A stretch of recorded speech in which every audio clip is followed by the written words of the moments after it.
மின்மினி தமிழர்களுக்காகவே வந்தாச்சு முதல் hyper local social media app. உடனே டவுன்லோட் பண்ணுங்க.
செய்தி இந்தியா கூட்டணியிலிருந்து விலகியது குறித்து பீகார் முதல்வர் நிதிஷ்குமார் இன்றைய தினம் விளக்கம் அளித்திருக்கார். இது பற்றிய மேலும் விவரங்களை செய்தியாளர் ராஜா வழங்கிட கேட்கலாம். வணக்கம் ராஜா. பாட்னாவில் நிதிஷ்குமார் செய்தியாளரிடம் பேசுகையில் என்ன தெரிவித்தார்?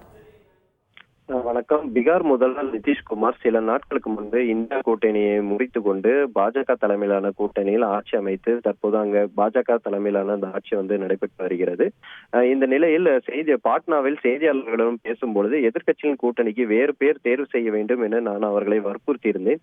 ஆனால் அவர்கள் ஏற்கனவே இந்தியா கூட்டணி என்ற பெயரை இறுதி செய்துவிட்டனர். நான் கடுமையாக முயற்சித்தேன். அவர்கள் ஒரு காரியத்தை கூட அவர்கள் இதுவரை அந்த கூட்டணியில் செய்யவில்லை. இன்று வரை எந்த கட்சி எத்தனை தொகுதியில் போட்டியிடும் என்ற முடிவும் அவர்கள் செய்யவில்லை. அதனால்தான் அவர்களை விட்டு விலகி முதலில் யாருடன் இருந்தேன்னு அங்கே திரும்பி வந்து விட்டேன். பீகார் மக்களுக்கு தொடர்ந்து பணியாற்றுவேன் என தெரிவித்திருக்கிறார். மேலும் ஜாதிவாரி கணக்கெடுப்பு பீகாரில் நடத்துவதற்கு பெருமை எனக்கு தான் சேரும் என ராகுல் காந்தி கூறுவது குறித்து செய்தியாளர்கள் நிதிஷ்குமாரிடம் கேட்டதற்கு ஜாதிவாரி கணக்கெடுப்பு எப்போ நடந்தது என்பதை மறந்துவிட்டாரா ராகுல் காந்தி? 9 கட்சி முன்னிலையில் நடத்தினோம்.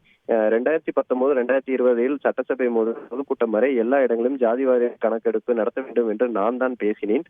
போலியாக அந்த புகழ் தனக்குதான் என்று ராகுல் காந்தி கூறினால் அதுக்கு நான் என்ன செய்ய முடியும் என நிதிஷ்குமார் பேட்டியளித்துள்ளார்.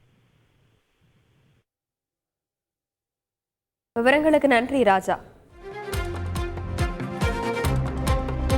மின்மினி தமிழர்களுக்காகவே வந்தாச்சு முதல் hyper local social media app. உடனே டவுன்லோட் பண்ணுங்க.